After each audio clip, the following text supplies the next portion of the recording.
మారుతి గారిని మాట్లాడవలసిందిగా రిక్వెస్ట్ చేస్తున్నాం.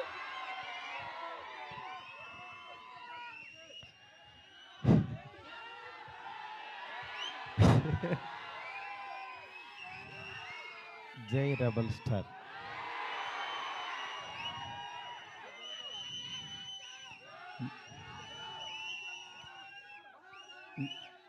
చాలాసార్లు చాలామంది అడిగేవాళ్ళు, కానీ నిజంగా అంటే మాటలు రాని సందర్భం అంటారే, అలా ఉంది ఇప్పుడు పరిస్థితి. ఫస్ట్ ఆఫ్ ఆల్ మనకి గెస్ట్లు వచ్చారు, national media. Thank you so much sir for being here. Welcome to Hyderabad sir. Please have nice food and please take our hospitality. Thank you so much sir. Telugu, Tamil and Kannada everyone. Telugu media గురించి చెప్పక్కర్లేదు. నా first beginning journey నుంచి నాతో పాటు నా family members లాగా నన్ను మందలిస్తూ, నా చేత మంచి సినిమాలు తీయిస్తూ, నన్ను నడిపిస్తూ ముందుకు తీసుకెళ్తున్నారు నా తెలుగు మీడియా మిత్రులందరూ. వాళ్ళందరికీ కూడా థ్యాంక్స్ అని చిన్న మాటతో చెప్పలేను. ఎందుకంటే ఒక్కళ్ళని ప్రత్యేకం కాదు, నాకు పరిచయం ఉన్న ప్రతి ఒక్కళ్ళు నేను మంచి సినిమా తీయాలని తాపత్రయపడ్డారు. వాళ్ళందరికీ కూడా పేరున చాలా చాలా చాలా థ్యాంక్స్. నెక్స్ట్ డైలాగ్ లేవు, అదే నేను మా ఎస్కేన్ అంతా చించుకోలేను, కానీ బట్ నా ఎమోషన్ అంతా లోపల ఉంటుంది. నా ఇదంతా నేను అంటే ఫస్ట్ ఈ జర్నీ ఒక చిన్న మాటతో చెప్పాలి. ఒకరోజు వచ్చి యువి వంశీ, డార్లింగ్ ప్రభాస్తో సినిమా చేస్తావా అన్నాడు. అదే డార్లింగ్ నేను గోపీచంద్తో చేస్తున్నాను, ప్రభాస్తో అడుగుతున్నావు, ఎందుకు చేయను, అలాంటి ఆపర్చునిటీ వస్తే అన్నాను. సరే రేపు ప్రభాస్ బాంబే రమ్మన్నాడు, ఒకసారి వెళ్ళి కలువు అన్నాడు. అనేసరికి ఆయనకి ఫోన్ చేస్తే టక్మని వెంటనే వెళ్ళాను. వెళ్ళిన తర్వాత చాలా బాగా ఆయనతో అంటే అసలు ఆయన చూడటం అనేది ఒక గాడ్ని కలిసినంత ఒక ఆనందంగా ఉంటుంది. అంటే అలాంటి నిజంగా ఆయన కలవడం అంటే ఒక ఆ ఎగ్జైట్మెంట్ ఇది. వెళ్ళిన తర్వాత నేను మాట్లాడే విధానం, ఇంకా ఆయన మనం ట్రావెల్ అవ్వాలనేది, అంటే ఆయన ప్రేమ కథ చిత్రానికి భలే భలే మగాడివైకి ఆయన చాలా పిచ్చ ఇదనమాట. నాకు అలాంటి సినిమా ఒకటి చేయాలందండి సరదాగా అన్నారు ఆయన. అని అంటే అయ్యో తప్పకుండానండి అని చెప్తే అండి అనద్దు డార్లింగ్ అని పిలువ అన్నాడు ఆయన. అంటే ఆయన మనిషిని నచ్చితే ఎంత ఓన్ చేసుకుంటారో చెప్తున్నా. దాని తర్వాత పక్క కమర్షియల్ పెద్ద ఆడలేదు, బట్ అయినా సరే ప్రొడ్యూసరు కమిటీ అయిన ప్రొడ్యూసర్ వెనక్కి వెళ్ళిపోయారు నాకు ఈ కాంబినేషన్ వద్దని. బట్ ఆయన నిలబడ్డాడు, ఆయన ఒక్కడు ప్రపంచానికి. నేనన్నాను నేను కూడా యాక్చువల్గా వద్దులే ఇలాంటి పరిస్థితుల్లో ఎందుకు అని ఒక మెసేజ్ పెట్టేద్దాం ఆయనకి, డార్లింగ్ మనం తర్వాత చేద్దాం పోనని నేను మెసేజ్ పెట్టేద్దామని ఫోన్ తీసి వంశీకి చెప్పా, డార్లింగ్ ఎందుకు ప్రభాస్ గారు ఆయన దీనిలో ఉన్నారు, నాకున్న ఇప్పుడు దీనికి కరెక్ట్ కాదు, ఇలాంటి టైంలో నేను కూడా చేయలేను, నేను ఏదో తేజుతోనే ఇట్లా వెళ్ళిపోతాను అన్నా. అని అంటే సరే నువ్వు ఆలోచించుకో అన్నారు. ఆ రోజు ఈవినింగ్ మళ్ళీ ఆయనే ప్రభాస్ గారు ఫోన్ చేశారు. ఫోన్ చేసి డార్లింగ్ నువ్వు చెప్పింది అది బాగుంది, ఇది చాలా బాగుంది, ఇది అదిరిపోయింది అన్నారు.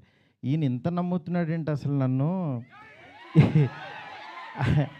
అని ఇంత నమ్మినప్పుడు, ఇంత నమ్ముతున్నాడు అనుకుని నేను 2 days ఆలోచించి, అరే మనం పని చేయలేము అని వెనక్కి అడిగేస్తే ఇక చచ్చిపోయినట్టే, మనం హైదరాబాద్ వచ్చింది వెనక్కి తిరిగి వెళ్ళడానికి కాదు కదా, అందుకని సరే తేల్చుకుందాం, ఇది ఎందుకు తీయలేమో చూద్దాం అని చెప్పి ఆ రోజు కాల్ తీసుకుని ఆయనకి చెప్పడం మొదలుపెట్టాను.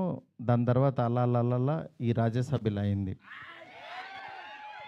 ఈలోపు యాక్చువల్గా పాపం ఫ్యాన్స్ మీ అందరికీ చాలా ఎక్స్పెక్టేషన్ ఉంటుంది, దానివల్ల ఈ కాంబినేషన్ కరెక్ట్ కాదేమో, ఎలా ఉంటుందో, అసలు ఈ కామెడీ ఎలా చేస్తాడు, ప్రభాస్కి ఒక ఇమేజ్ ఉంది, ఇలాంటివన్నీ చాలా డౌట్లు ఉండే అందరికీ మీకే కాదు అసలు మా ఇంట్లోనే డౌట్లు ఉంటాయి, ఏం నిజంగా నువ్వు ప్రభాస్తో తీస్తావా అని.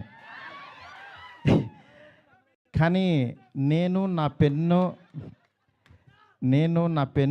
నా టేబుల్ కూర్చుని, నేను ఒంటరిగా కూర్చుని అలా దాని వైపు చూస్తూ ఎందుకు రాయలేం, ఇలాగే కూర్చొని రాసిన వాళ్ళు చాలా అద్భుతాలు చేశారు, ఎందుకు అవ్వదు అని కూర్చొని రాయటం మొదలుపెట్టాను. అదే ఇవాళ రాజ్యసభ అయింది.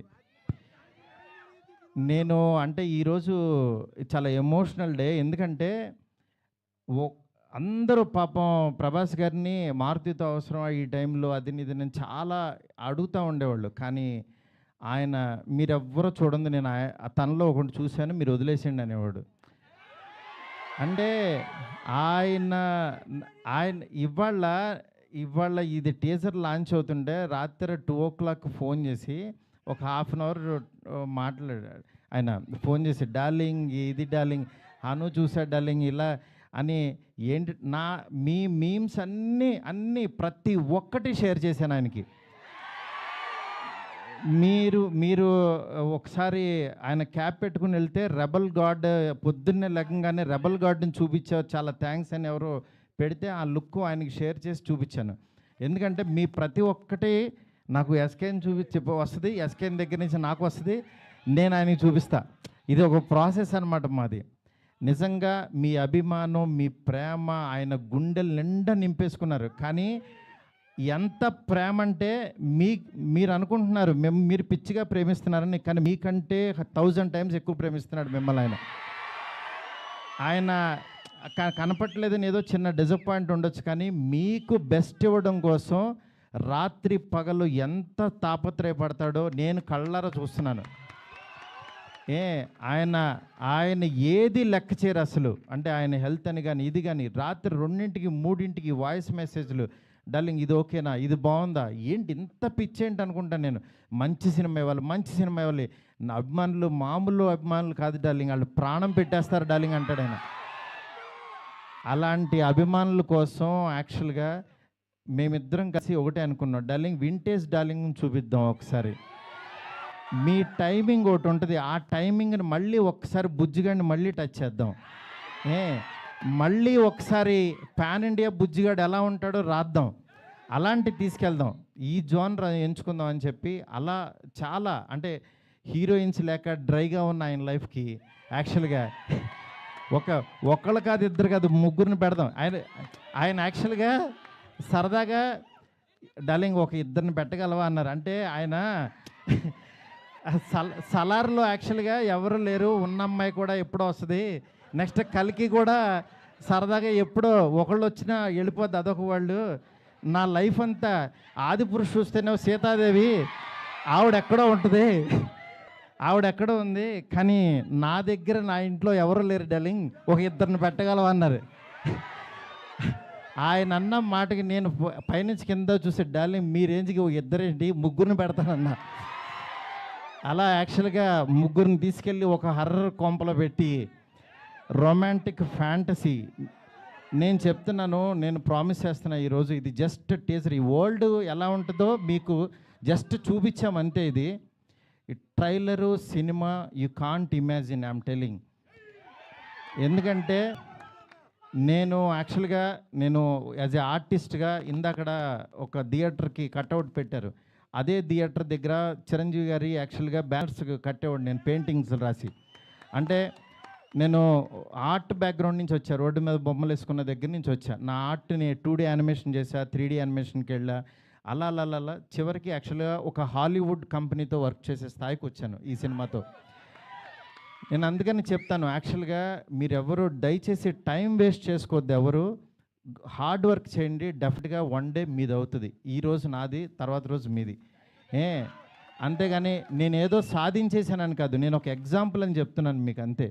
నిజంగా ఫ్యాన్స్ అందరూ నేను ఎప్పుడు కూడా నా గురించి రివ్యూస్ చదువుకోవడం కానీ పేరు నా ఫేస్ని కట్ చేసి యాక్చువల్గా వీడియోస్లో పెట్టి నాలో లేని హీరోయిజాన్ని మీరు చూపిస్తున్నారు. నిజంగా దానికి మీకు ఏమిచ్చినా నేను చెప్పలేను. ఎందుకంటే నా ఫ్రెండ్స్ నా ఫ్యామిలీ అందరూ కూడా మా వైఫ్ అందరూ మా పిల్లలు మీమ్స్ చూసి వాళ్ళ ఆనందం నేను మాటల్లో చెప్పలేను. రోజు మీరు ఇస్తున్న ఎనర్జీ, ఈ ఎనర్జీతో ఈ సినిమా ఇంకా బాగా తీస్తాను. ఇంకొంచెం బ్యాలెన్స్ ఉంది, బాగా తీస్తానంటే ఇంకా చాలా తీయలేమని కంగారు పడద్దు. ఆయన వర్క్ ఉంది, నెక్స్ట్ అట్లాగే సాంగ్స్ ఉన్నాయి. ఒకటైంది కదా, కొంచెం ఆగండి. మీరు అడుగుతుంటే కంగారు వచ్చేస్తుంది. ఎందుకంటే ఎప్పుడు ఏం వదలాలో అవి వదులుతూ మీకు ఇదే రేంజ్ క్వాలిటీ కంటెంట్ ఇవ్వడం కోసమే కష్టపడుతున్నాం, టైం తీసుకుంటున్నాం. యా యా దయచేసి అర్థం చేసుకోండి sir. I hope national media you like the teaser sir. Thank you so much sir. Please encourage me sir, please support us sir. You are coming such a long way sir. Thank you so much. ఇంకేం చెప్పాలో అర్థం కావట్లేదు. నేను మీకు మాట ఇస్తున్నాను, మంచి cinema ఇస్తున్నాను. మంచి సినిమా అంటే మీరు కోరుకునే ప్రభాస్ గారిని ఎలా చూడాలనుకుంటున్నారో ప్రతి క్షణం ఆయన్ని అడ్మైర్ అయ్యి చూస్తారు. ఎందుకంటే నేను ఇంత తీసేసాను సినిమా, ఇప్పుడు దాంట్లోంచి క్రిస్పీగా మీకు బెస్ట్ ఇవ్వబోతున్నాము. Thank you so much. Thank you so much. Next నా టెక్నీషియన్స్ గురించి అందరికీ బాగా చెప్పాలి ఎట్లాగో, ఎందుకనంటే ఇంకా చాలా సందర్భాలు ఉన్నాయి. ఫస్ట్ ఆఫ్ ఆల్ నేను ఈ సినిమా ఈ స్టేజ్ ఇలా ఫినిషింగ్ ఇలా రావడం కానీ మెయిన్ కారణం ప్రభాస్ గారి తర్వాత ఓన్లీ వన్ పర్సన్ విశ్వ గారు. ఎందుకంటే విశ్వ గారు ఈ కాంబినేషన్ని ఎవ్వరూ ఆయన నమ్మారు. ఆయన ఒకటే అన్నారు, సార్ బెస్ట్ సినిమా ఇద్దాం, మీరు ఏం కావాలంటే అది చేయండి. ఇప్పటికీ మేము అనుకున్న బడ్జెట్ దాటి ఎట్టెళ్తున్నా సరే ఆయన అస్సలు వన్ డే కూడా మమ్మల్ని డిస్కరేజ్ చేయకుండా మీకు బెస్ట్ సినిమా ఇవ్వడం కోసం కష్టపడుతున్నారు. డెఫినెట్గా ఈ సినిమా చాలా పెద్ద రేంజ్కి వెళ్తుంది. అది మాకు తెలుసు, ఏం జరుగుతుందో మేము చూస్తున్నాము. Thank you so much. Okay, మా డిఓపి కార్తిక్కి, అట్లాగే మా రాజీవన్ సార్కి, మా ఫ్రెండ్ ఎస్కేఎన్కి, నా లెఫ్ట్ హ్యాండ్ రైట్ హ్యాండ్ అన్నీ, అట్లాగే మా శ్రేయస్ మీడియా ఫ్రెండ్స్కి, శ్యామ్కి, సుజిత్కి, ఇట్లా ప్రతి ఒక్కరికి, మా మీడియా ఫ్రెండ్స్ వంశీ కాక అందరికీ కూడా చాలా చాలా చాలా థ్యాంక్స్. అట్లాగే ఇక్కడికి వచ్చిన తెలుగు మీడియా మూర్తి గారికి, నెక్స్ట్ నిశాంత్ గారు, అన్వర్, ఇట్లా జీవి గారు, ప్రతి ఒక్కళ్ళు, సురేష్ కొండరెడ్డి, చాలా చాలా థ్యాంక్స్ అండి. Thank you so much. Bye. Thank you so much Maruti గారు. అండ్ ఫ్యాన్స్ కోసం